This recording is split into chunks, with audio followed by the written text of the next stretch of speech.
सभी साथियों को, सभी श्रोताओं को दिल्ली से शांति स्वरूप बोध का जय भीम, नमो बुद्धस। आज का विषय अयोध्या किसकी, इस पर अपने विचार रखने के लिए मुझे कहा गया है। अयोध्या बिना किसी शक व शुबा के बौद्धों की है। ये खाली राम मंदिर जो परिसर है उसकी बात नहीं हो रही है। सारी अयोध्या वो बुद्ध नगरी है। ये बात हम नहीं कह रहे, यहीं के शासक जाति के जो लेखक हैं जिनका नाम है नलिनाक्ष दत्त, जो लखनऊ विश्वविद्यालय में पाली के विभाग की अध्यक्ष रहीं, और कृष्ण दत्त वाजपेयी जो पुरातत्व संग्रहालय मथुरा के अध्यक्ष रहे, उनकी ये किताब है।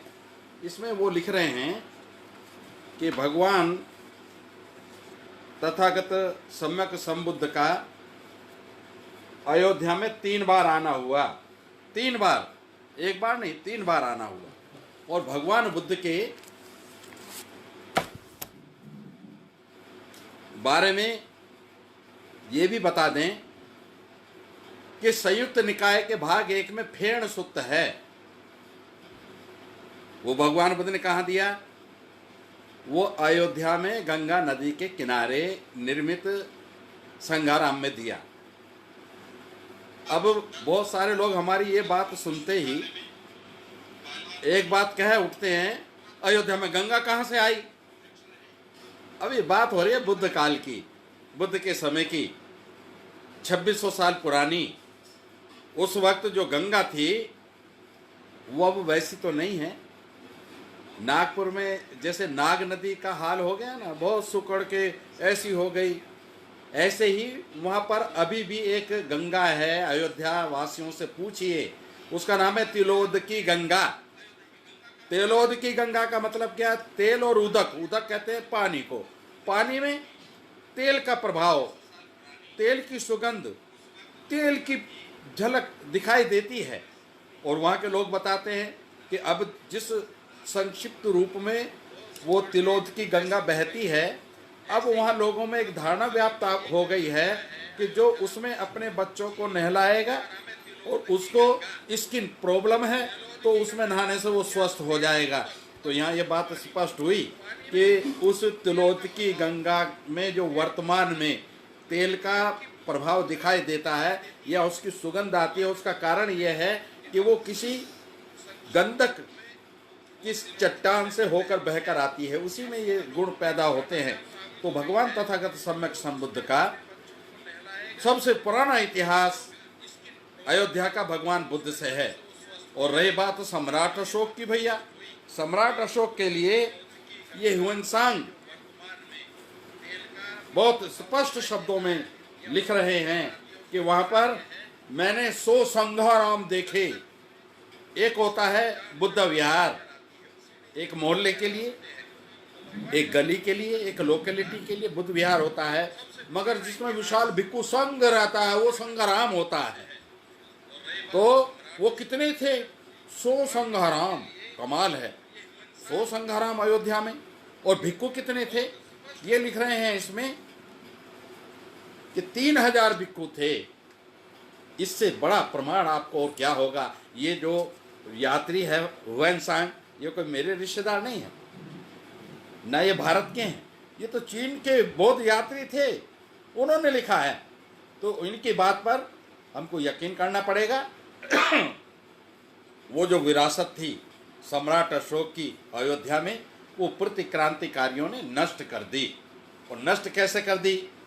अभी आप जाइए, स्क्रीनशॉट मेरा मोबाइल का है, आप वहां जाइए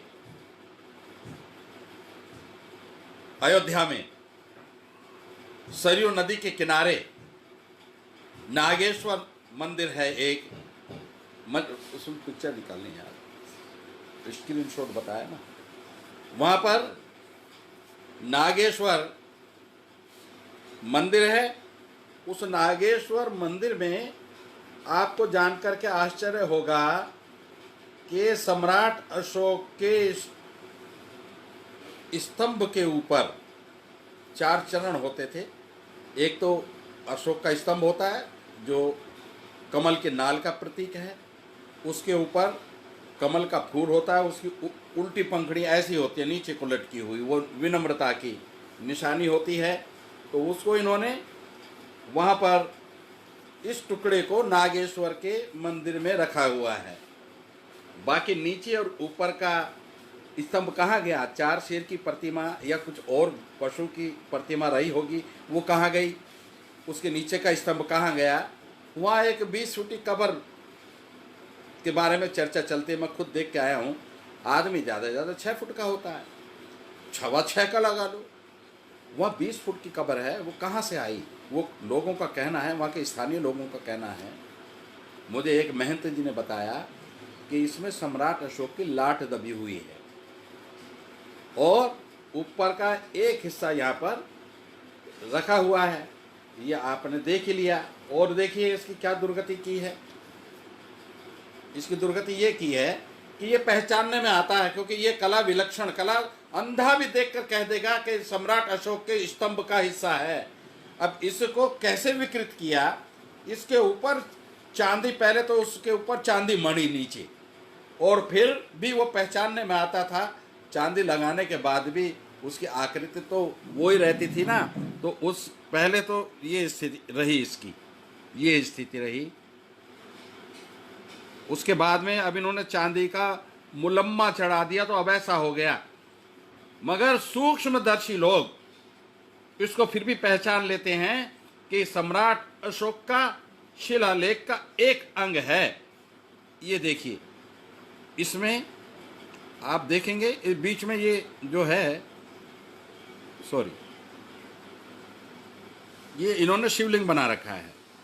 ये शिवलिंग की जो अवधारणा है वो बौद्ध प्रतीकों को कब्जाने के लिए बनाई गई कि इनकी किसी भी चीज़ को लो, उस पर एक पिंडी रख दो, हो गया कब्जा। तो ये अब ज़्यादा दिन तक ये चीज़ें छिपी रह नहीं सकती। ये सम्राट अशोक का जो संबंध है और जो प्रमाण हैं वो मैं आपको बता रहा हूँ। एक महाराजा परसेनजीत के जीवन की एक घटना है। वो जा रहे थे विशाखा के यहाँ बारात लेकर अपने एक श्रेष्ठी के लड़के की। जब वो साकेत में पहुँचे, आज तो साकेत और अयोध्या एक ही हो गई है, तो उन्होंने कहा, साकेत में जब पहुँचे तो साकेत इतनी दूरी पर था, सुबह अगर आप श्रावस्ती चले तो शाम तक साकेत में पहुँचते थे। और वो नाम भी इसीलिए पड़ा कि जब महाराजा बिंबिसार ने महाराजा परसेनजीत को उसकी डिमांड पर एक श्रेष्ठी अपने यहाँ से दे दिया, एक बड़ा व्यापारी के ले जाओ इसको, उसके पास एक भी नहीं था, जबकि बिंबिसार के पास कई श्रेष्ठी थे। तो जब वो वहाँ से चले मगध से, और एक जगह शाम हो गई, शाम हो गई तो उन्होंने कहा कि अब हम आगे जाने में समर्थ नहीं है, थक गए, अब यहीं आराम करेंगे। तो ये जो साकेत शब्द में 2 शब्द हैं, साय और के। साय का मतलब शाम, और केत का मतलब वही जो निकेतन, केतन, केतन घर को कहते हैं, निकेतन घर को कहते हैं, आवास को कहते हैं, बसेरे को कहते हैं। जहाँ शाम को बसेरा किया वो स्थान साकेत कहलाया। जिन मेरे धम्म बंधुओं को संदेह हो, वो बुद्धचर्या राहुल सांकृत्यायन जी का ग्रंथ है, उसमें आप जाकर विशाखा का जो विवाह का संदर्भ है वो देख सकते हैं, उसमें आपको ये मिल जाएगा।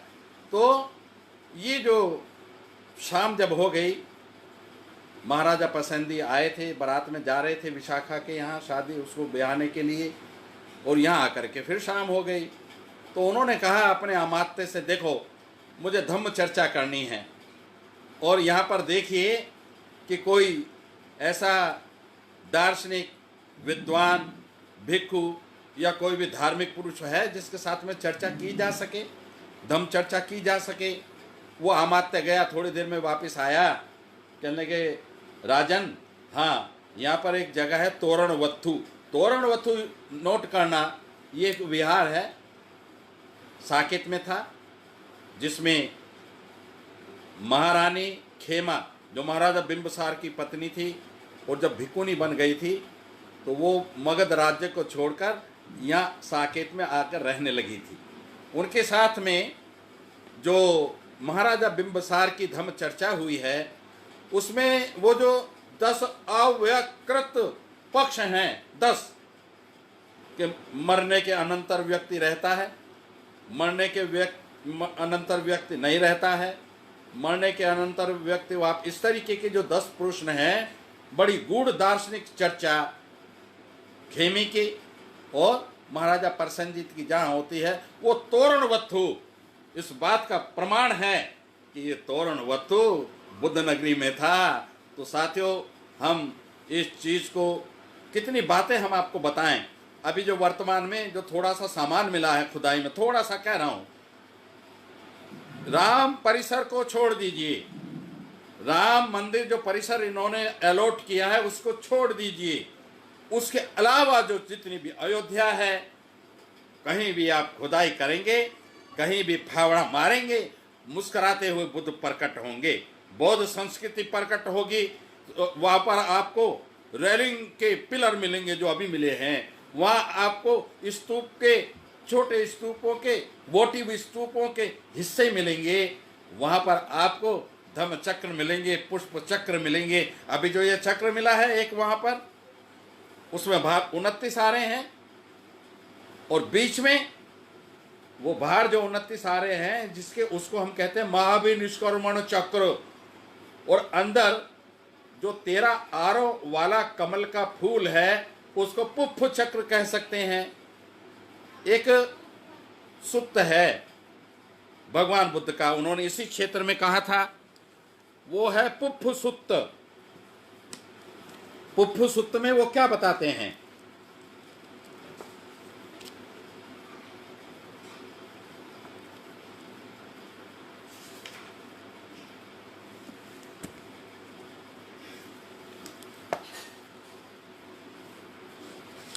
पुप्फ सुत्त, ऐसा सुत्त जिसमें पुप्फ यानी कि पुष्प, फूल, उसके बारे में भगवान बुद्ध चर्चा कर रहे हैं। ये संयुक्त निकाय भाग 1 के पृष्ठ 381 पर दिया है। इसमें भगवान बुद्ध खुद अपने मुंह से कह रहे हैं। ऐसे बहुत सारे सुत्ते हैं खाली, जैसे हंडिया पकी है या नहीं पकी, चावल का एक दाना निकाल के देखते हैं ना, ऐसे एक सुत्त आपको बता रहे हैं। बाकी जरूरत पड़ेगी तो बहुत सारे सुत्त हम आपको, बहुत सारे ग्रंथ बता देंगे। इसमें पुप्फ सुत्त के लास्ट में वो अपना परिचय दे रहे हैं। क्या परिचय दे रहे हैं? भिको जैसे उत्पल कमल का फूल, पुंडरीक ये भी कमल के फूल का एक प्रकार है, पद्म ये भी कमल का फूल है, पानी में पैदा होता है और पानी में ही बढ़ता है, तो भी पानी से वह अलग अनुलिप्त ही रहता है। यानी कि पानी का मतलब यहाँ कीचड़ से है, गंदी कीचड़, दलदल, उसमें वो पैदा हुआ मगर उसमें लिप्त नहीं होता, उसमें पानी उसको टच नहीं करता है। भिको उसी तरह बुद्ध संसार में रहकर भी संसार को जीत, संसार से अनुपलिप्त रहते हैं, संसार को जीत। संसारिकताएं क्या हैं? काम, क्रोध, मोह, मद, लोभ, ये सब जो मन के मैल हैं, मन के आश्रम हैं, उनके बीच में रहकर उनको जीतने का मार्ग देते हैं, उन पर काबू करने का मार्ग देखते हैं। दुख भरे संसार में उत्पन्न होकर सुख का मार्ग बताने का मार्ग प्रशस्त करते हैं। यह भगवान बुद्ध की विशेषता है। इसीलिए जगह जगह आप देखेंगे भगवान तथागत सम्यक संबुद्ध की जितनी प्रतिमाएं हैं, ज़्यादातर खास तौर से जो पाल राजा हुए हैं बंगाल में, उन्होंने जितनी भी बुद्ध की प्रतिमाएं बनाई हैं 99% कमल के फूल पर बनाई हैं। कमल का फूल और भगवान बुद्ध को एकाकार कर दिया। इसका मतलब ये नहीं है कि भगवान बुद्ध कमल के आकार के छोटे थे या कमल का फूल भगवान के आकार का बहुत बड़ा था ना, वो एक प्रतीक है इस बात का कि भगवान तथागत सम्यक संबुद्ध में वो सारे गुण मौजूद थे जो पुष्प में होते हैं। तो अब हम देखते हैं कि ऐसा उपदेश हमें ये बताता है कि ये जो अयोध्या में चक्र मिला है इसमें 13 पंखुड़ियां हैं। 13 का मतलब क्या है? 10 तो पारमिताएं होती हैं या 10 के बुद्ध के बल होते हैं और 3 शरण होते हैं या 3 रतन होते हैं जिनकी शरण हम जाते हैं।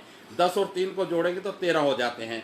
मगर बाहर जो चक्र है उसमें 24 आरे नहीं है हमारे राष्ट्रध्वज की तरह, क्योंकि बहुत तरह के चक्र होते हैं। 24 का भी होता है जो राष्ट्रध्वज में है, जो हमने सारनाथ के स्तंभ से लिया है। उसी स्तंभ के ऊपर जो टूट गया अभी भी सारनाथ म्यूजियम में रखा है, उसमें 32 आरे हैं, तो वो बुद्ध चक्र है। 32 के भगवान बुद्ध के 32 महापुरुष लक्षणों को प्रतिबिंबित करने वाला जो चक्र है वो बुद्ध चक्र है।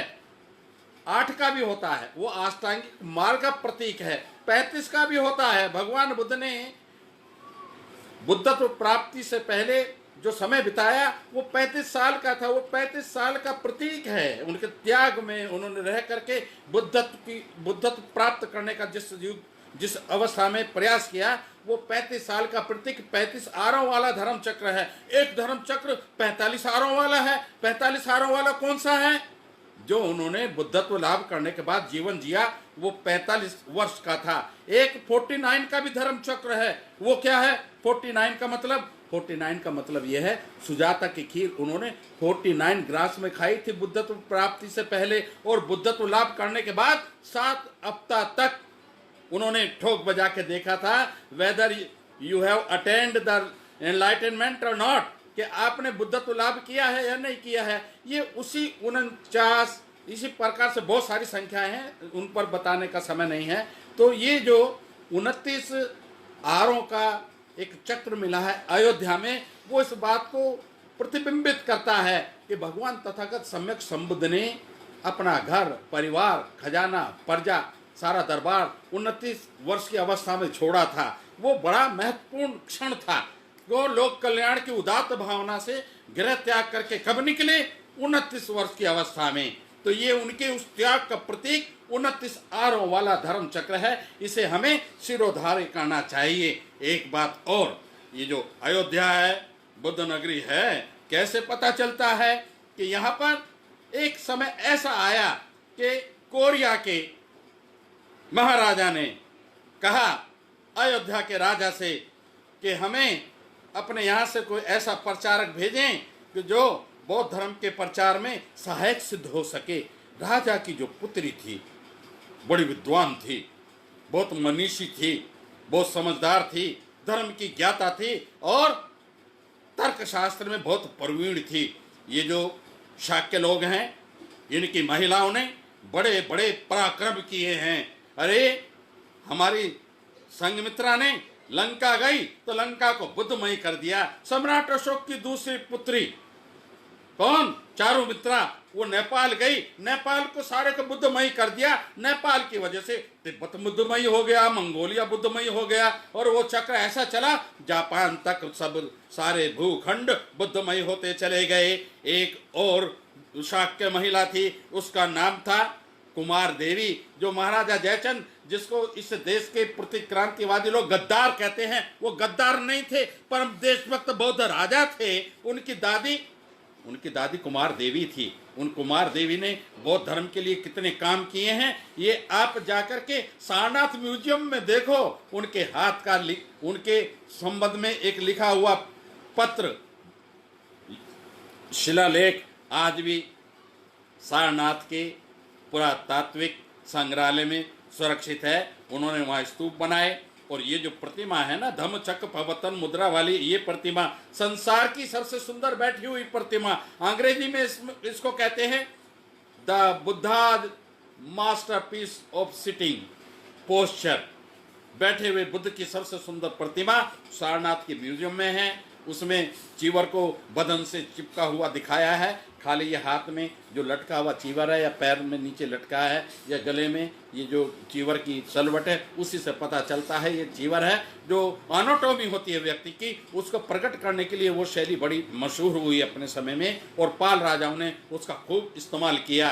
तो वो प्रतिमा महारानी कुमार देवी जो गहड़वाल रानी थी, बनारस की रानी थी, कन्नौज की रानी थी, उन्होंने वो बनाया था। और जयचंद का जिक्र करना इसलिए भी जरूरी है कि सम्राट अशोक ने जो निर्माण कार्य अपने समय में किए थे, उनका सबसे ज्यादा रिपेयर का काम, उनकी मरम्मत का काम अगर किसी ने किया तो महाराजा जयचंद ने किया। ये जो आप अनुकूल इतिहास पढ़ेंगे, सच्चा इतिहास पढ़ेंगे, तो ये जानकारियां सब आपके हाथ में लगनी शुरू हो जाएंगी। आज हम क्या देखते हैं कि वो जो रानी थी, यहाँ की जो राजकुमारी थी, उसका नाम था सूरा रत्ना।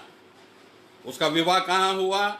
उसका विवाह हुआ कोरिया, जो आज कोरिया है ना, जापान से नीचे दो हैं, एक नॉर्थ कोरिया, एक साउथ कोरिया। उस अयोध्या की बौद्ध राजकुमारी का विवाह कहाँ हुआ? वो हुआ साउथ कोरिया के राजकुमार से, और वो वहाँ की रानी बनी। उसका प्रमाण क्या है? उसका प्रमाण यह है कि एक किताब मिलती है, उसको क्या कहा गया है? ए मैच इन द हेवन, यानी कि स्वर्ग लोक में बना एक जोड़ा मतलब यहाँ की राजकुमारी, वहाँ का राजकुमार, इनका जोड़ा। तो ये किताब आपको मिल सकती है यदि आप प्रयास करें। खुद भारत सरकार ने जब पिछले साल वहाँ की first lady of Korea, south Korea I थी, फर्स्ट लेडी उसको लिखा है, तो इसका मतलब वो राष्ट्रपति की पत्नी हो सकती हैं। वो जब यहाँ आई थी तो यहाँ के जो शासक हैं उत्तर प्रदेश के पिछले साल के, उनके साथ उनके फोटो हैं। तो किस लिए आई थी?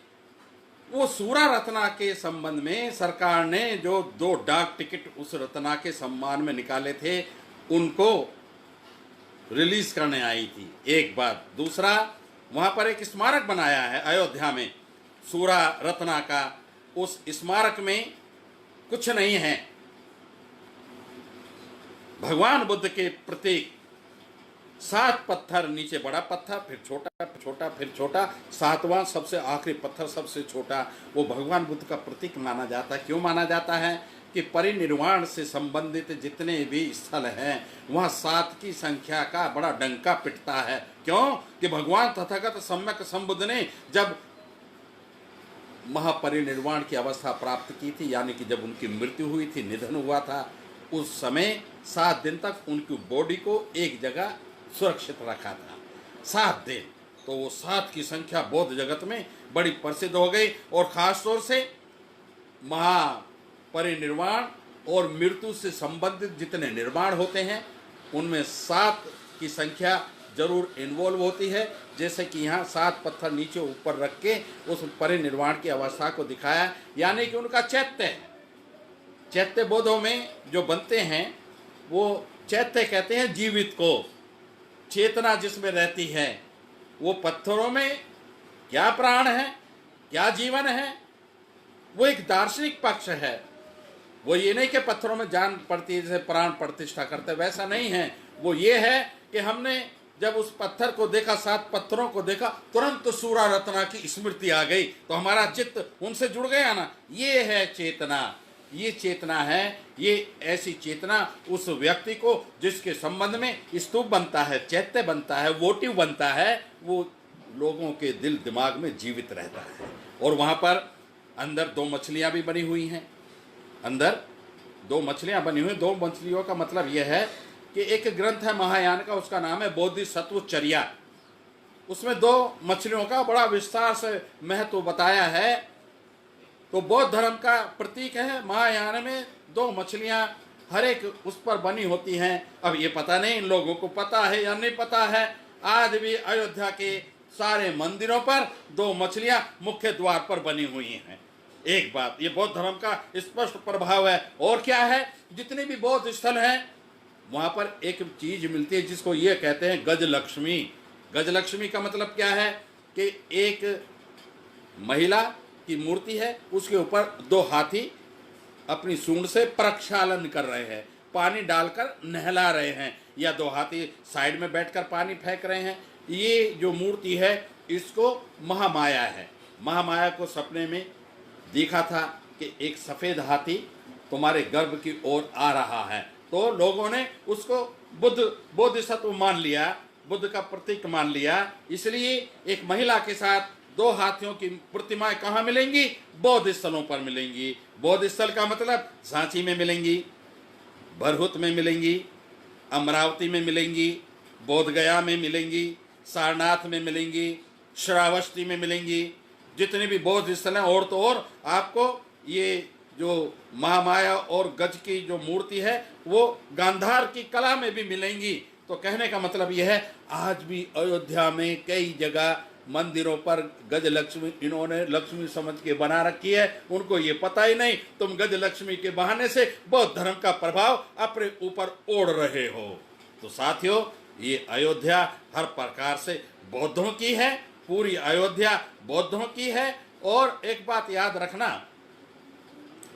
कि जब कभी भी आप अयोध्या का अध्ययन करना चाहें तो एक डिक्शनरी है, उसका नाम है dictionary of Pali proper names. उसमें दो बड़े बड़े मोटे मोटे खंड हैं। जीपी मलाल शेखर बहुत बड़े विद्वान थे, उन्होंने बहुत सारे विश्वकोश लिखे हैं, इंसाइक्लोपीडिया बनाए हैं, बहुत सारे शब्दकोश लिखे हैं। श्रीलंका के रहने वाले थे, उन्होंने वो दो किताबें बनाई हैं। उसमें आपको तोरणवत्थु का वर्णन मिलेगा, उसमें आपको साकेत का वर्णन मिलेगा, उसमें आपको अयोध्या का वर्णन मिलेगा, उसमें आपको गंगा तिलोद की गंगा का वर्णन मिलेगा। वो अगर अयोध्या नहीं, किसी भी बौद्ध तीर्थ स्थल के संबंध में आप कुछ जानना समझना चाहते हैं तो उस ग्रंथ को पढ़े बगैर आप में क्लियरिटी आएगी नहीं। तो आज आपने देखा कि किस प्रकार से यहाँ पर जो एक अयोध्या के मंदिर के निर्माण के लिए इस देश में राजनीतिक क्षेत्र में क्या क्या नहीं हुआ वो सब आप जानते हैं, उसको बताने की जरूरत नहीं है। मगर प्रकृति उससे सहमत नहीं थी, प्रकृति के मन में कुछ और ही था। जब सब प्रकार के निर्णय हमारे मंदिर के पक्ष में आ गए तो प्रकृति ने अपने आप बौद्ध संस्कृति उगल दी। और ये कितनी दूर है? वो मंदिर निर्माण से थोड़ी दूर पर। उसमें क्या निकला? उसमें धर्म चक्र निकला, उसमें पुष्प चक्र निकला, उसमें महाभिनिष्क्रमण चक्र निकला। उसमें जो रेलिंग होती हैं, रेलिंग क्या कहते हैं? जो चार दीवारी हम बनाते हैं ना सुरक्षा के लिए, किसी भी चीज के लिए, सबसे पहले रेलिंग बनाने का प्रयोग चक्रवर्ती सम्राट अशोक ने बोध गया में किया था। बोध गया में जो गर्भगृह है जहाँ भगवान बुद्ध की प्रतिमा है, वहाँ पशु घुस जाते थे, उसको गंदा कर देते थे। तो सम्राट अशोक को ये स्वीकार ना था, वो अपने शास्त्रा को गंदगी में रखने नहीं चाहते थे। इसलिए उन्होंने क्या किया? चारों तरफ पत्थरों का परकोटा बना दिया। जैसे पहले लकड़ी के परकोटे बनते थे ना, सम्राट अशोक ने पत्थर के बनवाए, मगर वो तकनीक बनाने की वही रही जैसे लकड़ी का जब बनते थे। उन्होंने क्या है, चूल बना करके पत्थर फंसाना, एक कॉलम खड़ा किया, उसमें छेद करके फिर बीम लगाए। 3 बीम मुख्यतः होते हैं, अभी भी लगे हैं। जहाँ पर बुद्ध पाद रखे हैं और गल्ला रखा है ना महाबोधि महाविहार में, वहीं पर आप देखेंगे वो छोटी सी चबूतरी है और उसके पीछे वो जो लगे हुए वो रेलिंग है। और सारनाथ के म्यूजियम में बहुत सारी रेलिंग रखी है, बोध गया के म्यूजियम में बहुत सारी रेलिंग रखी है। और जितनी सुंदर रेलिंग और जितनी ज़्यादा रेलिंग भरूच के स्तूप में मिली है, ऐसी तो कहीं नहीं मिली। तो हमारा मानना ये है कि ये रेलिंग वही होती हैं जहाँ पर बहुत बड़ा बुद्ध विहार बनता है, संघाराम बनता है, महास्तूप बनता है।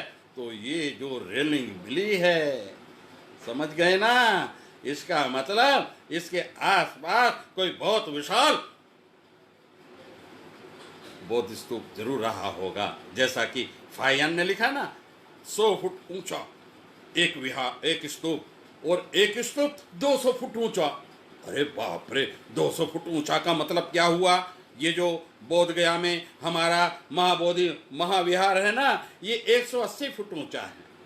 और ये जो धम्मेक स्तूप है सारनाथ में, भंते चंदीमा जी ने बताया, ये तो 80 फुट ऊंचा है। और यहाँ अयोध्या में कितना ऊंचा था? 200 फुट ऊंचा।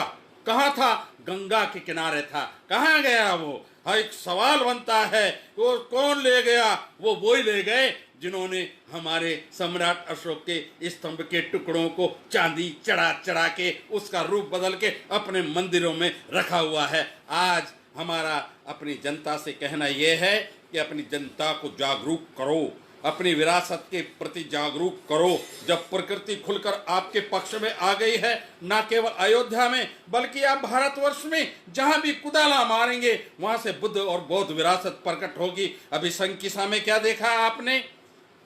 बनते धर्मपाल ने, बनते उपनंद ने, बनते चैत सिंह ने और हमारे जो मित्र हैं वहाँ पर कामरेड, उनके नेतृत्व में जो खुदाई का अपने आप रेलिंग मिली है वहाँ, यही जैसी रेलिंग यहाँ मिली है वहाँ भी बिल्कुल ऐसी मिली है।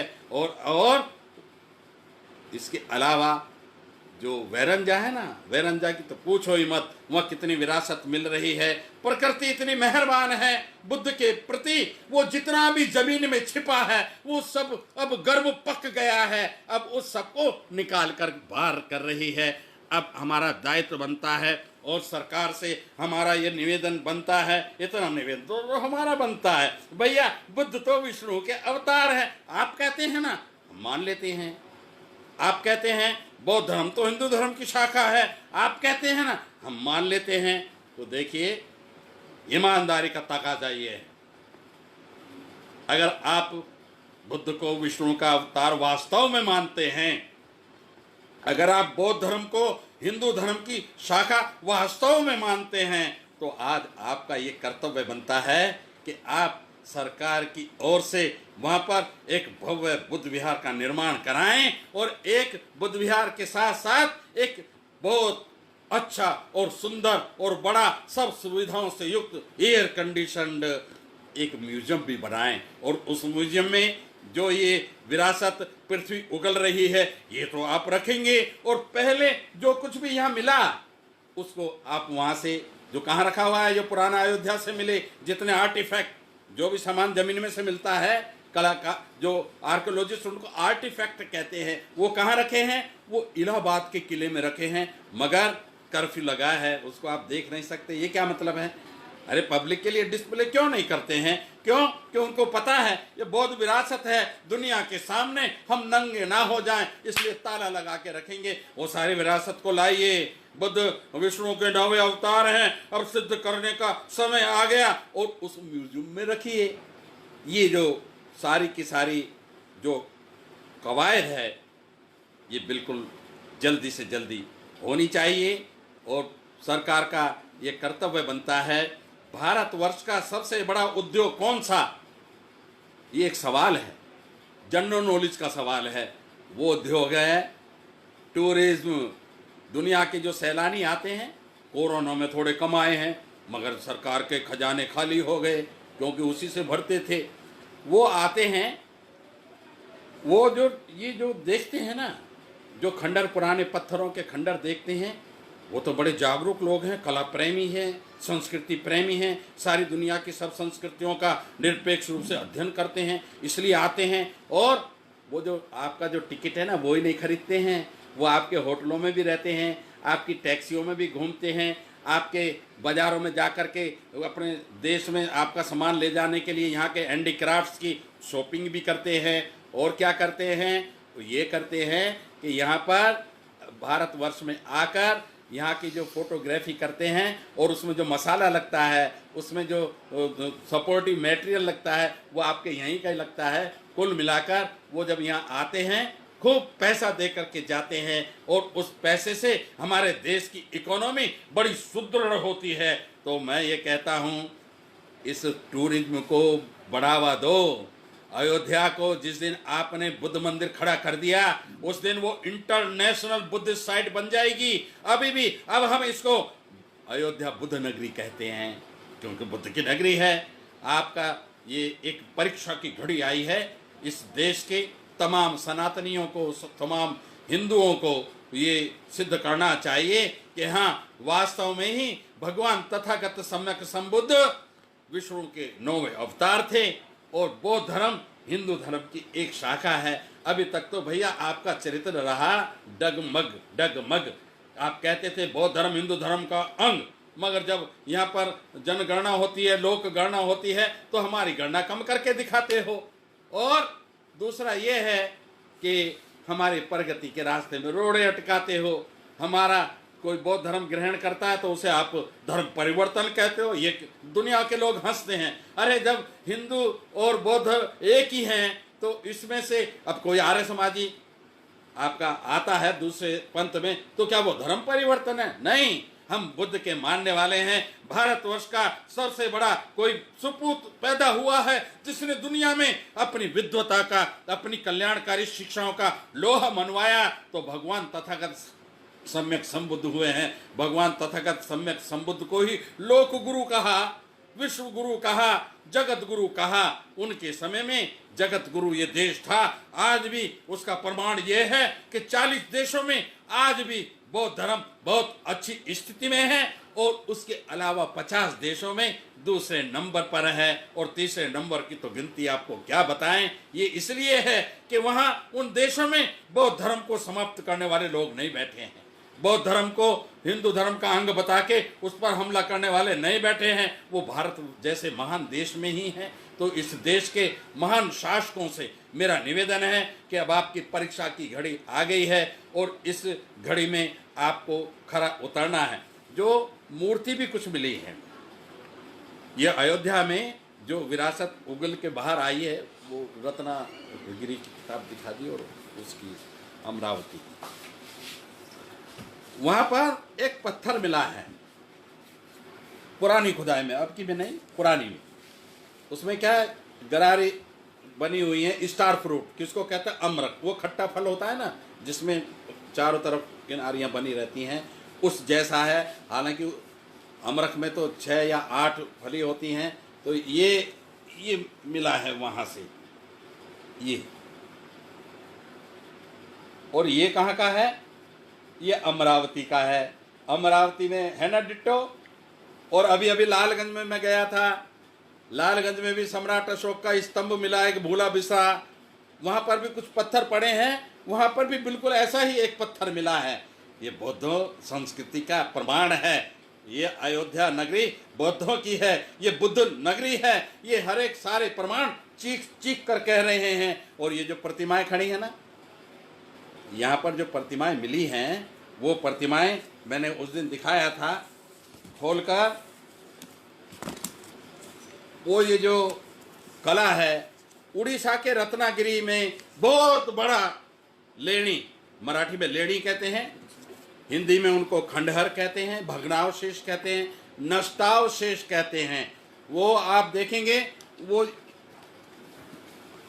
सारी की सारी जो मूर्तियां हैं डिट्टो इसी स्टाइल में हैं, सब इसी स्टाइल में हैं। आप बहुत आपको अच्छा लगेगा। ये प्रतिमाएं सब वहाँ जो हैं बिल्कुल इसी स्टाइल की वो प्रतिमाएं मिली हैं। और आप देखेंगे तो गदगद हो जाएंगे। और क्या देखेंगे, अमरावती। आइए अमरावती चलते हैं, पेज 198 207 198। आइए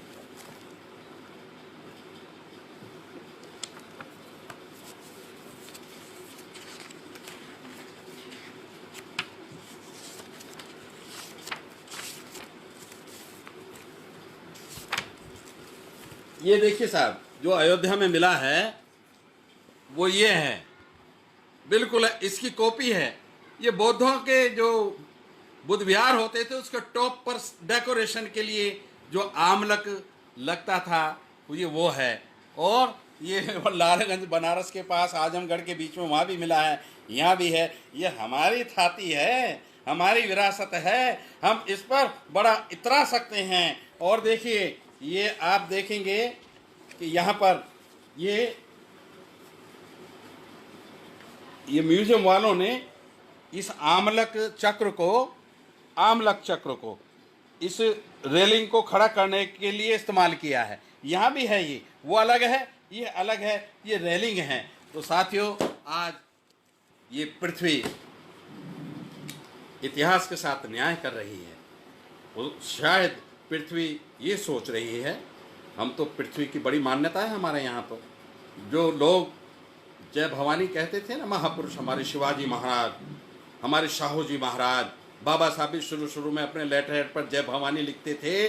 वो क्यों लिखते थे कि ये जो पृथ्वी है सारे संसार में है और जय भवानी का मतलब जहाँ जहाँ भी पृथ्वी है, जहाँ जहाँ पृथ्वी के सब प्राणी हैं, वो सारे सुखी हों, सबका मंगल हो, सबका कल्याण हो, सबकी स्वस्ति हो। एक को गलत फहमी हो रही है कि विष्णु का अवतार का है, वो क्लियर कर दो। विष्णु के अवतार की एक अवधारणा बनाई कि विष्णु के जो अवतार हैं उसमें सुअर भी है, उसमें परशुराम जी भी हैं, उसमें रामचंद्र जी भी हैं, उसमें कृष्ण भी हैं, और सबसे बाद में दिखाया है बुद्ध को। तो ये तो आप देख सकते हैं, उनकी अवधारणा है, वो उनको मानते हैं, हमें उससे कोई मतलब नहीं है। मगर आज समय आ गया है इस बात का कि यदि वो वाकई विष्णु के अवतार अपने मानते हो तो उनके सम्मान में कुछ करके दिखाओ। ये तो इतना तो हमारा कहना बनता है ना। तो हम तो नहीं मानते हैं, वो मानते हैं, और उन्हीं के हाथ में सत्ता है, तो वो ये सिद्ध करके दिखाएं कि हम बुद्ध को विष्णु का 9वां अवतार मानते हैं। अवतारवाद पर चर्चा नहीं हो रही है, हम तो उनकी मान्यताओं पर इशारा कर रहे हैं और उन पर कटाक्ष भी नहीं कर रहे हैं। हम अपनी बात बड़े शालीनता से रख रहे हैं, अपने लोगों को हम शालीनता ही सिखाते हैं। संवैधानिक हमारी मान्यताएं हैं, उसी के अनुसार हम देश सेवा में यकीन रखते हैं और अपनी संस्कृति, भारतवर्ष की असली संस्कृति, उसके उन्नयन, उसके उत्थान, उसके विकास के लिए हर एक पल हम चिंतित रहते हैं। ये जो आपके सामने जो सारी बातें रखी हैं, मुझे लगता है कि कोई और सवाल आपने पूछना है तो पूछ सकते हैं।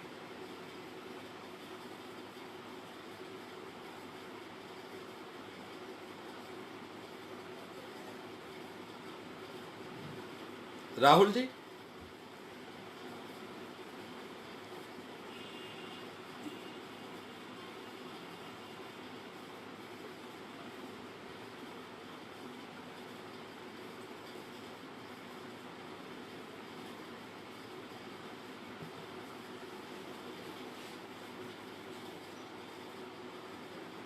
कोई सवाल नहीं आ रहा तो इसका मतलब यह है हम इसको बहुत आभार के साथ, धन्यवाद के साथ, साधुवाद के साथ इसको समाप्त करते हैं।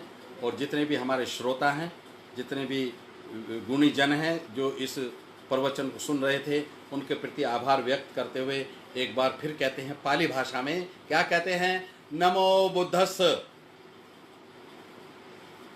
जय भीम, जय सम्राट अशोक।